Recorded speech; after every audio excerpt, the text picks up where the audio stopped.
check them, they look the same, you know, like Courbet doesn't look that different in the way that they were painted than some of the Renaissance or Greco or something. But when you see the actual paintings in person, you see how much more aggressive. Mixing all of them. I mix all of them. I'll show you my work before the end of the term.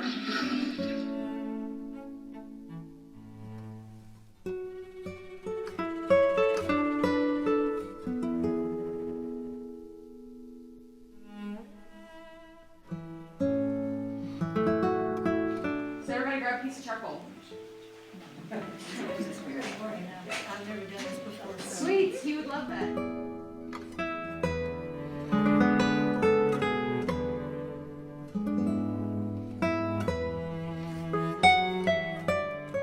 I've been kind of thinking about like Morgan in reference to mazes a lot lately, and how he just kind of he was so excited and curious. You know, he had such an air of mystery about him, about the creative process, and mazes were just perfect.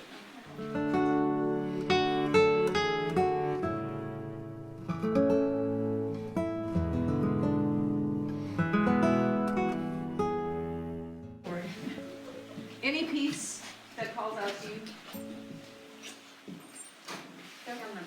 Yeah, that's the vine charcoal. Maybe go for the compressed charcoal if you can. There is more of it, but the vine is good too.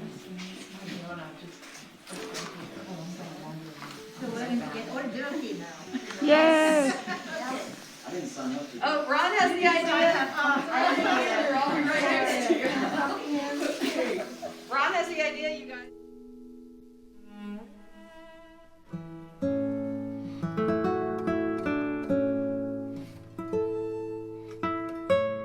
So everybody just make shapes.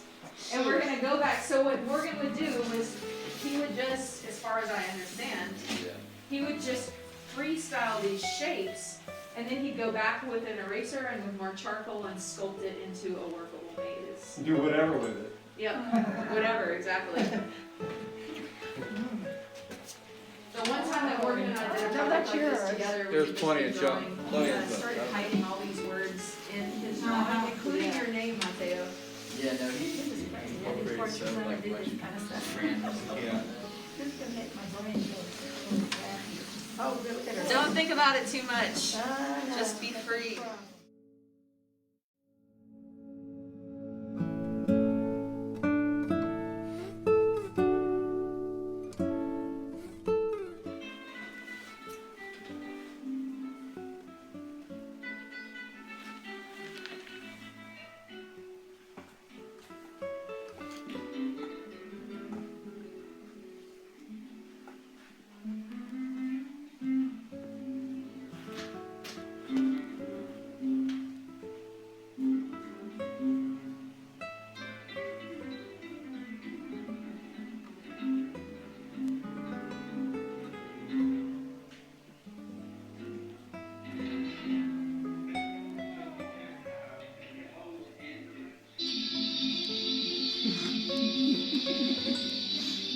He's not enjoying himself.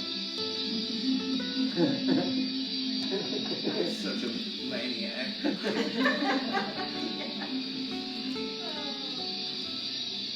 He could do that for hours too. Oh, I know.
You know, he took a lot of classes when he was younger.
So when I came to the studios over 3 years ago, there was something that we did once a year and go around at night to everybody's studio. And the only people that would go around were basically just the people that had a studio. And everybody was supposed to have drinks and food at their studios, and it took about 3 hours. A few friends would slip in. Yeah, people should. And I had heard about Morgan after I got there, and I was interested. I was excited for the chance to meet Morgan, but I hadn't met him, and I didn't really know which guy he was. But after I had been there a few months, one of these nights came up where you walk around and see everybody's work. So this was my chance, you know, because we were all going to everybody's studio, and I walked around with everybody to see different studios, and then the time came to go down to his studio, and we went down the hall, and he had, as I got near his studio, he had one spotlight on, and the rest was dark. It was a big room. And when I walked in the studio, I looked to my right, and there was this huge, amazing painting with the spotlight on it. It was the one with like the no-headed guy and somebody, you know. So it's got everything in it. It's got, you know, 15th century European city painted in the style of then, and then he's got a robot, and he's got everything going on. All of the history of art is all in this one. And the skill level's off the charts. So when I walked in and saw this thing, I lost my breath. I couldn't believe what was going on in this painting and how amazing it was. It was powerful to me. And that was how I met Morgan. Was I saw something he made. It's like, I couldn't believe anybody could have painted that. And then there he was, you know, himself. And that was the beginning of me knowing Morgan. It was a pretty strong start, you know, to see that painting. So I remember wanting to own one of those big paintings and being thrown off by the price, which was probably about half what it was worth, or even less. But that's the first time I saw him.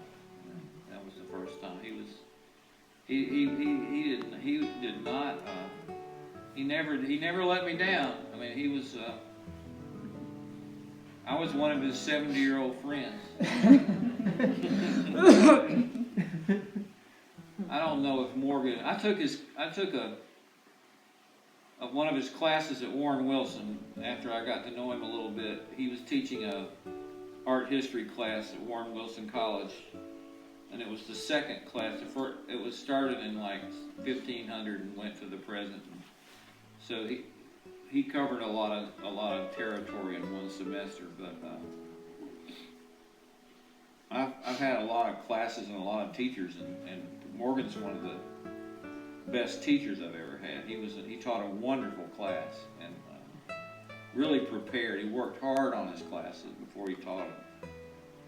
It was completely lost on most of those kids. They were just like not up to it, but it was very very wonderful to take his class, and just knowing him, yeah, I miss him. I always wanted to convince him to pull out all of the ones, the paintings way in the back that no one got to see in that little rack on like the far left corner. Like I just was convinced, and he just was like, nope. And then one day he had a show coming up, and he had all of them lined up down the hall, or not all of them, but all the ones that were in that show, a bunch of those big, huge oil paintings. And I just, about melted with delight and spent, hours actually in the hall looking at them. And I had this entire scenario of this story, how it started here and then it went to this one. And he comes out and he's just listening to my rambling, and then he just goes, I'm not very comfortable with all of them connecting in one narrative. That's interesting. Are you sure? Let's talk about it some more. Yeah. Was that for the art show that he had in Asheville? Mhm. The dogs. The dog. The dog. Yeah. The dog The one. pink dog. Yeah. That was a lot of very good They were amazing. painting. I went to that show, and it was really good. I wanted so badly to get Rob to let him just put everything in the studio up in the auditorium. Yeah. So much. Overwhelming. We talked about it a little bit. I was a lot more enthusiastic about it than he was. But we would have had to build walls. It was outrageous. He had so much work. That was the neat thing about him. He would just, if he was drying up on one thing, he just switch to another medium, another body of work, and do that for a little while, and then return to the thing he was working on before with a fresh face. When he had the show at the Art Council, that was interesting because they didn't know at all what Morgan was. And then they saw the painting, and then they said, oh, wait a moment, we got children that come here and play the fiddle, they learn the fiddle and all this, so maybe we couldn't really have that, and that's why they choose all the geometrical design, Those are so wonderful. So people saw that, and so they had an idea of what Morgan painting was, right? But they only had the idea that it was geometrical circle, and then it's only, when they discover a little, it's like shocking. It's just one of his many facets.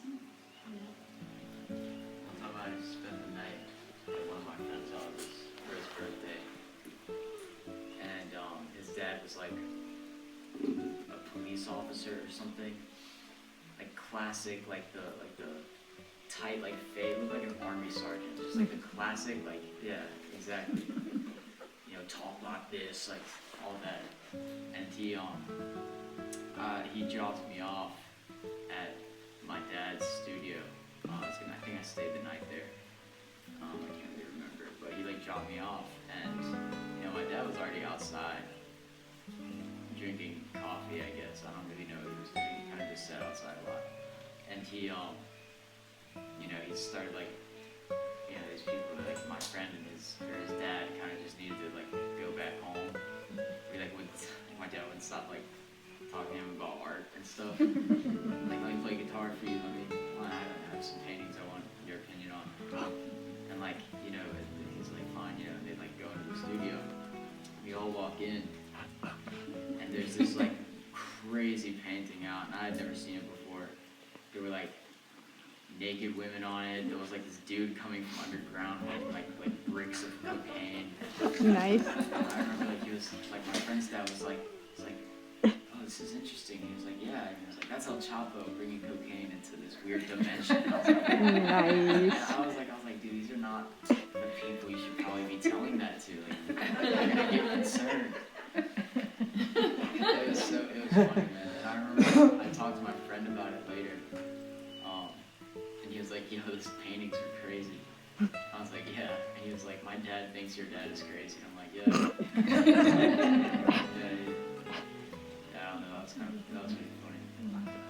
I bet Morgan was laughing so hard on the inside. Like, I'm gonna bring this super uptight guy up to my studio and show this.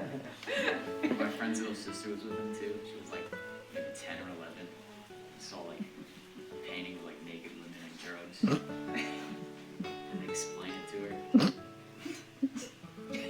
He'd get this twinkle in his eye where you got the feeling he was just up to something and the joke was on the inside. Yeah. It would have been really funny as if he explained what cocaine was to the little girl. Cocaine is a drug. You like snort it and it freaks your brain out. Oh, cool. That sounds interesting. Linda. That same painting that affected John so much was up in Morgan's studio for quite a while. And one of the first times I went in to chat with him, before I really knew him, that painting was up. And Wait, is it the one we were talking about when you said headless guy? There's a head with the head, With the Yeah. latest? negation. Yeah. Okay, cool. same one we were talking about Yeah, earlier. okay. Yeah, again. Anyway, Thank you. I just, the longer I sat there and looked at that thing, the more it just sucked me in so many different areas, and I just was like, totally losing it in my conversation with Morgan. And then he said, well, what do you think? You know, because he could tell my brain was whirling, and I said, man, it reminds me of Hieronymus Bosch or something really medieval and wild like that. And that was the beginning of our friendship. Yeah, we started walking together after that, and we were pretty much together many, many, many days in a row. Between walks and coffee and other things, music, yeah. He's an awesome guy. His smile is just, wow, great time. Yeah, the difference between the story, you know, his painting, and then this really candid smile. His gentleness. Yeah, I He was mean- so gentle. Yeah, And then some of his work was so sinister. Yeah. yeah, that same painting, I actually did something you're not supposed to do. I was taking care of Morgan's plants and watching his studio, and I have a friend in Pittsburgh who kept telling him about Morgan's art, and I couldn't bring it across. I thought, well, I'll just take one little picture. Feed. Anyway, I took a picture of that photograph, and later that night I got home and I started feeling a little guilty about doing it, because I knew Morgan wouldn't want that. And so then I just started looking at it, and I started blowing up little areas, and I just got completely freaked out when I saw it. And I deleted it. But anyway, his paintings were like that. Whole worlds. We'd always end up hanging out on the balcony watching what was going on underneath, and he'd always have these outrageous scenarios. He'd just paint these pictures. He'd be like, see, it looks like a Christmas party, it looks all innocent and stuff, but it's actually a gathering, a collective of cannibals, and every single one of those tables contains human meat. Wouldn't that be so weird if it was human meat inside of the spaghetti? Wouldn't that be weird? Wouldn't that be weird? I'm like, that would be weird, Morgan. That would be really weird. We're watching people do-si-do, and he's like, see this guy right here? He's actually a serial killer. He's just scoping it. This is like an incredibly short story, but we were having one of those nights where like you can walk around to everybody's studio, and it was and everybody was down in the auditorium. What was it called? And all different artists had like a spot. I don't know what it was called. Oh, the handmade market? Yeah, and I'm not positive it was that, but I walked into his studio and he had one of that big paintings up, and it was two twins. And it was really freaky. It freaked me out. And I'm sitting there just staring at these two twins, and I can't figure out if it's scary or if I like it. And he walks up and he just looks at me and he laughs hysterically. And he's laughing at me. And I'm just confused because you have these two girls staring at me. And then he's laughing at me, and I just don't know what to think. And he's like, "Your face, it's priceless." And it was great. And I ended up really loving that painting because it lost the creepiness after that day. But Is that the one with like the two Asian dolls? yeah, That's really weird. yeah. Mateo, what painting, what do you have? What did you choose? Of his? Yeah. I have a few. I have his last painting, which I don't know who's seen that. He didn't finish it. It was just like this kind of abstract. It was like purple. It's just like a purple base, but it's kind of like splotchy in different areas, and it has like black lines across it. Like it is weird. So I have that one. I probably send you guys a picture. Send somebody a picture of it. I have one of his flower paintings that he gave to me for my 14th birthday, 15th birthday. I think it was a late 15th birthday.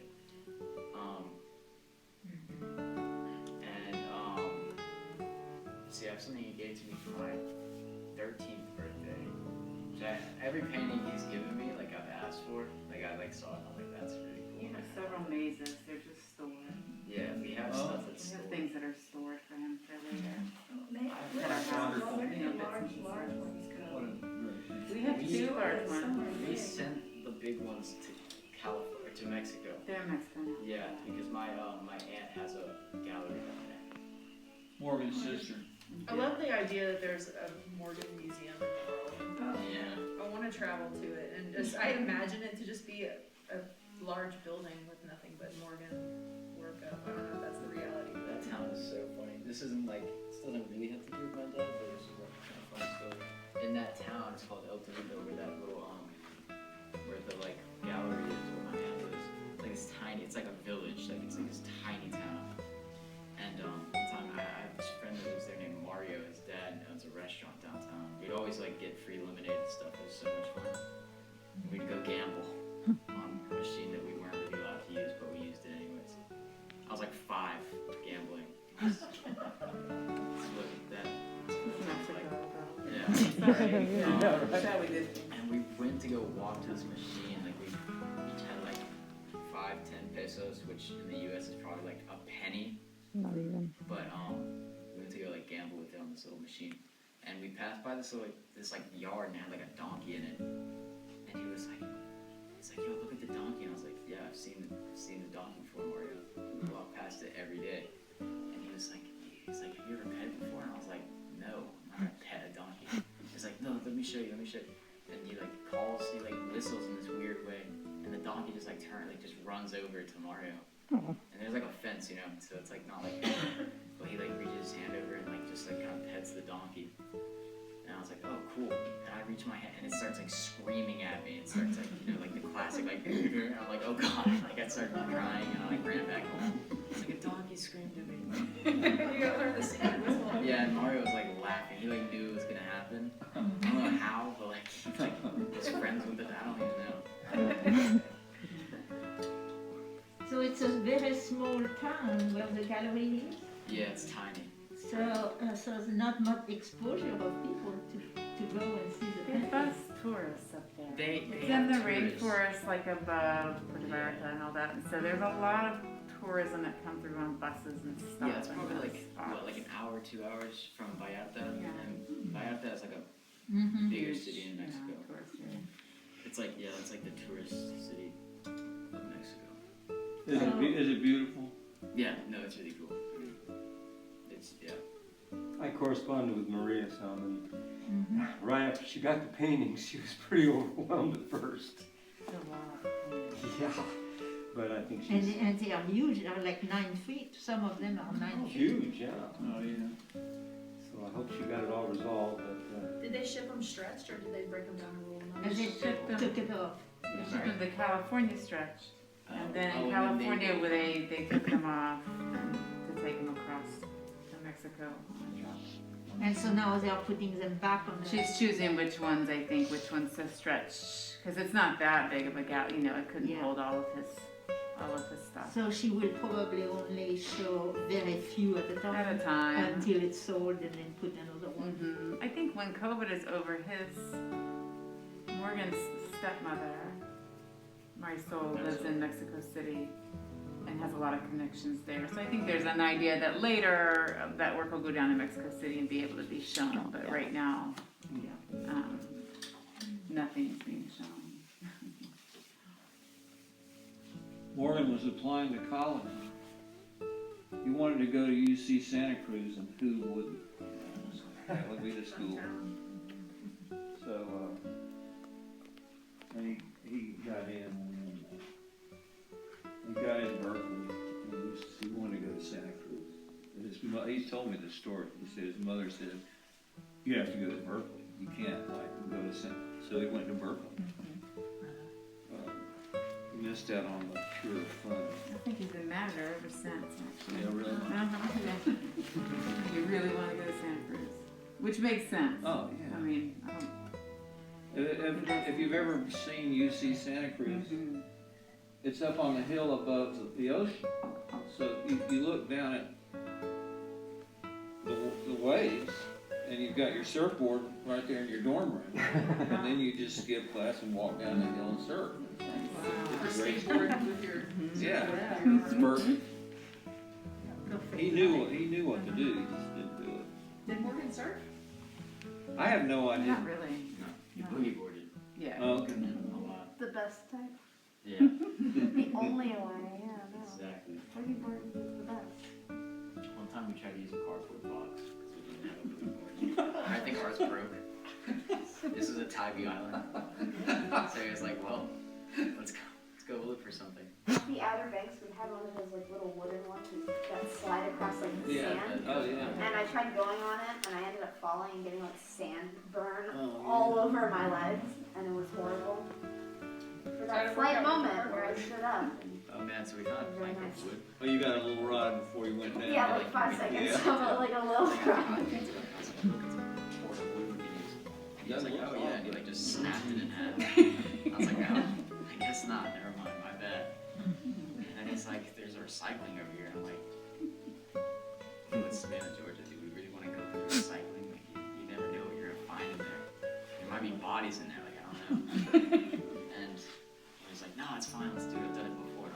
And I was like, and I was like 5, and I was already like, dude, this is a bad idea, like, why are we doing this? I was like, the one time my dad, like, we should not be like recycle diving, like, but, you know, we do it either way. And he's like, here, you go first. I'm like, no, I'm gonna go first. He's like, here, and he picks me up, just like puts me over the side, and I'm like small, and I like can't get out. I'm like, stop, like I can't. And he like hops over, and he's like, look for something, and I'm like, okay. I forget that it was a bad idea. I was like, oh, okay, let's look for something. So I'm like, me, like 5-year-old me, just like running around, like long hair, like, oh, what do I use? And I found this piece of cardboard, and it was just like a big piece of cardboard, but it was just cardboard, like it was just not like paper. It was just like you could bend it. And he was like, oh, this is perfect. I'm like, how is this better than the wood plank that you just broke? And then we like got onto the beach, and he was like, look, I'll show you, it's gonna work. And he goes out, and like, you know, you like run in until you like can't touch, and then you like get on it. He like jumped, and he just fell straight through. And I remember like I was laughing at him so hard, but he was also laughing, so it was like we were laughing. I was laughing with him, kind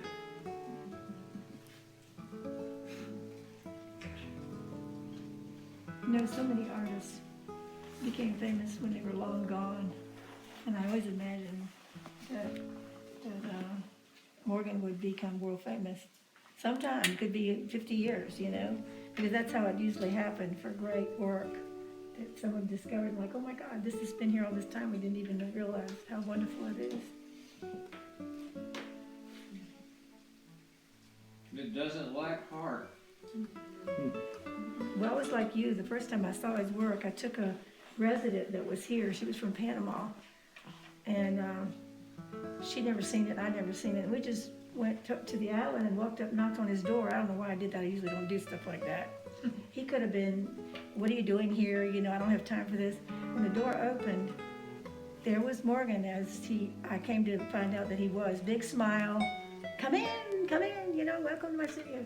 He actually pulled out some of those huge things from where they were to show us, and for like 30 or 40 minutes explained how he got up there and how he did it, what it was. Of course, I was blown away because I paint too. I just was, couldn't even speak. I didn't know what to ask because it was something I'd never seen before. But he's so humble, like, oh, it's not a big deal, it's just this, And then he said, let's go walk by the river, like he had all afternoon. He took us all the way down around the river and back. They talked Spanish because she could speak Spanish. And just remembering that day was like, that's who he was. The first real memory I had of him, conversation. That's who he was for the rest of the time I knew him. Just a very open, generous, believable man. I saw him a lot down by the river when I was like climbing the rocks and stuff. He'd walk down and he'd be like, hey.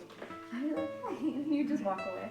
That was like the conversation. Hey, all right. And he'd keep on walking. He was a different walker. Non-stop walking. He would not stop. He'd be like sleeping. Oh man, it's like 5 in the morning. He didn't wake up until like 10, 11. But I would be asleep in bed. He liked to go on walks right near to the end. He liked to walk at sunset. And so the hour before the sunset was a good time to walk, and we would do that sometimes. And he had figured it out. He was always going for the light. And he would say, we're going to walk up this part of the street to get that light, and then we're going to come down here and get this light. And it was just exactly like a painter would do it. We'd always be looking for the light at the end of the day. That's what he was doing, besides just getting a little exercise. He had such a distinctive professorial walk, the way he put his hands behind his back so thoughtfully. He's 100%. He's totally a professor. That's what he is. He's a lot of things, but that's one of them. We got a little swimming hole not too far from here, that we can walk. And I told him about the swimming hole, and so he really goes there, and same thing, that was a thing that he really liked to do. Swimming hole, and look at the water reflections and stuff. I think Morgan was always teaching. It was Yeah. just his way. And even when we would be playing music late at night, if I did something cool on the harp that he liked, he'd say, oh yeah, good. Oh. He was very supportive of me.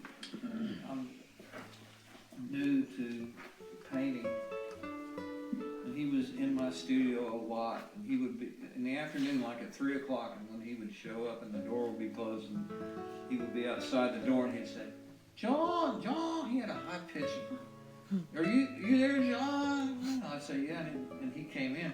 And he would go around and look at what I was doing and give critiques of it, but he was very much supportive. He used to, but he would ask things like, why don't you ever put a background in, or why don't you finish it? Like, just obvious stuff. Oh yeah, he knew an awful lot about it. He'd done a lot of hours of it. Very careful about safety. He didn't want me to paint without gloves. He really was concerned about the chemicals. Yeah, he told me, he gave me a what for a couple of times for drawing with pastels without a mask on. And I listened. The glazing. Yeah, the last time he said something, he said it in such a way that made me stop making excuses and start thinking more about my own and that glazing. He was very supportive of all the meetings. he really kind of set me free as an artist, and like he just happened to come in and say the exact right thing at the right time for me. A couple of times, but the most memorable one was I was kind of going through this like, oh, I'm supposed to choose a medium and only, put my 10,000 hours into that medium and get really good at it, but I just get bored. And he was like, why? Why do you have to pick? I was like, because you're supposed to. That's what they all say, And he's like, no, just different bodies of work. And I was like, oh, okay. I'm just that kind of artist. I'm the kind of artist like Morgan in some ways. I mean, he was completely in his, he was like, next level. But in the way of not being able to just, oh, I only do this one thing. He did so many different things. And he just brought art into everything. Everything was about the creative process. He's always asking questions. Yeah, we were looking, he wanted to be on the board of Azule. And so we were talking about this, and his big things was trying to get some of his students of the past, especially from Savannah, to come and kind of have a reunion in Azule. And he was really passionate about that. He wanted to know, what they have become, what they have done, what was their next step. He was really genuinely interested in seeing, what has developed. Very, very nice. And I think that's also why he came so often to Azule. He really liked to see the different presidents that will come here. And then also he liked the, walking to the swimming hole. That was a big deal. And then the light and having his coffee right next to the car every morning. Really liked that. So yeah. And you, he really liked learning from you and talking to you, and he would speak of your friendship often. Yeah, I think the friendship comes because of the history of art and things. We had a conversation with Jan Guthrie. He was a guy that came as a resident in Azule. And I from what I know about that guy, he was probably very, very highly autistic. But he had a knowledge of the music things that was just totally uncanny. And so the conversation between Jan and Morgan was absolutely incredible. They were just going through, and it was not just, little history, but that was history in Russia and in China, and I mean, it was like, as much as Jan knew about the music, Morgan knew all the visual, and they were able to talk forth and back, and I mean, I was just listening, but it was pretty incredible. At one point, Jan said something about modern music, what we call in the 60s contemporary music.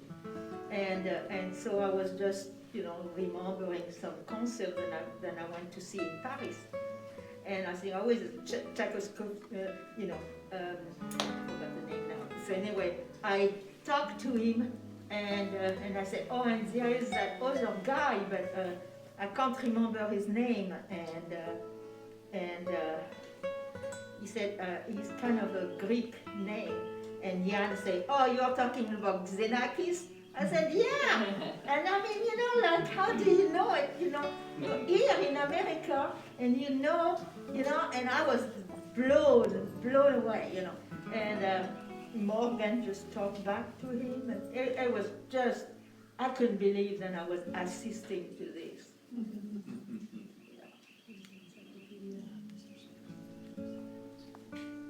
And I think he really liked that. He really liked those moments. But as much as I associate him being an artist, I definitely really always think of him as being a wonderful father. He just talk about you with so much love, Mateo. I know you know that. And not to get sappy, but he just loved you so much. And watching you guys out there playing soccer, and you were just his world. That was one thing I think that he and I connected on right away, was because we were just about our kids, you know? We would just talk about, I talk about Alma, he'd talk about Mateo, and I'd see him before you know, one of your visits with him, and he'd just be so stoked, like you were coming to hang out, and it's just beautiful. He's just a loving human being, a loving, creative human being. They don't make very many like him.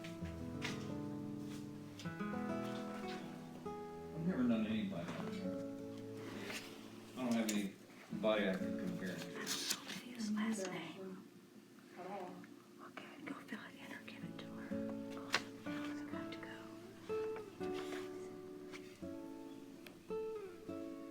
He had a great sense of privacy. And I know that, you know, I was really floored when people said Morgan died. I said, no, that's not possible. I mean, it was just like it was not in a real. And I knew he was sick, but for some reason, it was just out. It was not comprehensible. And so, and I questioned myself after, I'm saying, you know, was that just out of the space? Was that really completely unaware? You know? He has like an immortal essence to him, though. You know, you would have never thought, you know, but I've still talk to him in my head all the time, you know, especially in the studio. He got really sick on me when I was looking out for him in Charlotte. The doctors had told me what to do if certain things happened, and what, you know, because they were letting him out of the hospital after being in there for like 6 weeks or something. Yeah. So we were at this apartment near the hospital, and he got really sick, and so I said, we've got to go back. This is what we have to do. We got in the car, and he was throwing up, and I got really worried, and I was driving to the hospital. He realized I was scared, and he looked at me in between throwing up, and he said, John, it's no biggie. It's no biggie. I said, it is a biggie. It's got to be a biggie. And he said, no, it's really not. He was so used to throwing up, you know, just used to being sick. He just, you know, he was dealing with a deceptively tough guy, actually. Well, this story kind of tails into that one, because I'm the one that picked him up out of the hospital after he was done with his month-long thing after that. Yeah, I took your spot, I think. Right, Yeah. I was not well when you took Yeah. the first spot, and so I took the second spot. And when I picked him up, I was a little bit late, and you know, he was in this lockdown scene. I mean, I had to go through all the shit to even get in there. And I got in there, and his door was right there, and he heard my voice, and he opened the door before the nurse could even hardly knock. And he was like a wild man in a cave. He was ready to get out of there. And the nurse said, well, okay, I'll call down and get him to send up a cart for your stuff. And Morgan said, no, we're out of here. He had his little bag and his guitar in the other hand. And we walked out of the hospital the wrong way, which was the way I'd come in. Got totally lost. He was kind of half with it. And we just started laughing. We were losing it every few steps. And we just kept wandering our way till we finally got out of there. Oh, my God. You were following the light. Yep. Mm-hmm. And then we went to Trader Joe's and got all the food. Morgan was bummed out not having eaten for a month. Did he eat any of it? Well, it was very small what he ate, but I started cooking for him, and then he started eating a little bit more once it was cooked. But we had to have a Trader Joe cheesecake. That was the first order of business. Trader Joe cheesecake. Yeah. So, you know, Morgan had to be a hedonist. For sure. Yeah. Like, That's a we got, I mean, that's how we got That's it, together. that's the deal. Yeah. Then we welcomed him very quickly thereafter. Our hedonism went too far, perhaps. Or not quite far enough, yeah. I don't know, I think your hedonism did all right. Here it is, yeah. We were not expecting the result, let's put it that way. Here we are. I had him when I was getting to Best surprises ever. I didn't really get him. I didn't get Morgan at first. I really liked him, and I thought he was beyond talented and all that. But I didn't know about his toughness. I just didn't pick up on it, and he really had that. He was a man, and he was an adult when he. It's not that he was trying to be. He was like, he really loved childhood, I bet. In fact, I heard stories about his childhood, which would have been a great childhood. But yeah, he had a real toughness about him, sort of a moral, characterological kind of really just deep toughness. And I started to learn about that, because if I tried to steer him to do something that I wanted to do and he didn't, we really didn't do that. It's not the way. It's like, and I've got 20 years on him at least, if not more. So it was odd to have this young man basically was running the show. I just didn't realize it. He did a good job of it. Yeah, it was lucky for me. Ping pong. We used to play ping pong. He was pretty good. Where'd you play ping pong? At the bar. Yeah. Mateo played. Mateo's better than we were. Not surprising. No. No offense. Better looking, like just better at ping pong. Better at soccer. Probably better at chess.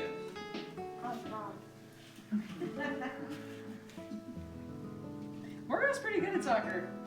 Morgan? Yeah, he showed me a few like moments where he was doing the. I mean, that was Mateo was like outside doing the "I will not let the ball touch the ground" for 5,000 years. Seriously, and Morgan was just smiling and watching, and then he had to show it a little bit. He kept it up for a while. I was impressed. Oh yeah. We never played tennis. We started talking about doing it, and then we never got around to it, and we couldn't. But I bet he was good at it. Morgan's father was a big deal dramatist. Maybe the leading dramatist of Mexico of the 20th century. Have you read one of his pieces yet? There's one that's translated into English that I haven't read it, but I've noticed that you can find it and read it. And Morgan, what's his name? Felipe Santander.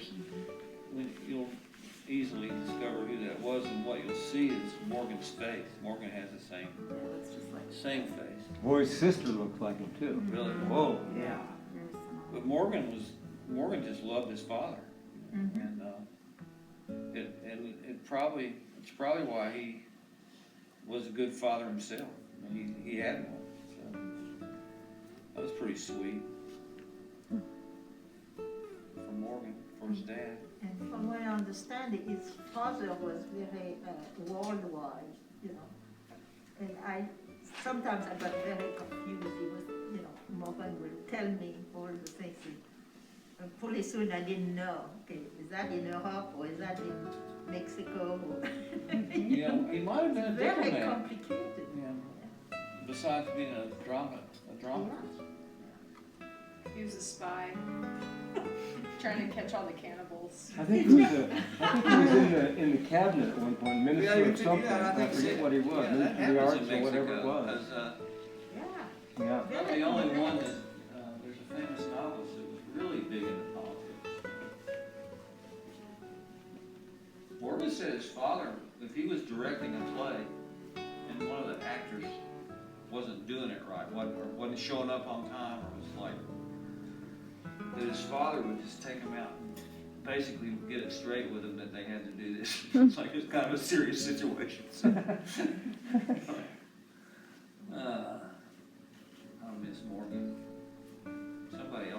talk, I'm gonna talk too much. Well, I'm gonna have to go too. Of left in politics. And I am left of left in politics. So talking to him about world politics was such a breath of fresh air. Because not only did we agree with it about everything, he knew all the bloody details about so much. It was really impressive. Yeah. And I miss Morgan a lot in that way because I don't feel like I have too many people I can throw out stuff like Morgan and I did with each other. He got me to talk a lot about the student revolution in Paris in '68. You know, he would really ask a lot of questions about this. You know, don't talk a lot about this. This is my past. You know, this is. Well, I believe You that. know, 'Cause and so it was interesting. Yeah. To just go back to. You know, I got history lessons too. yeah, yeah.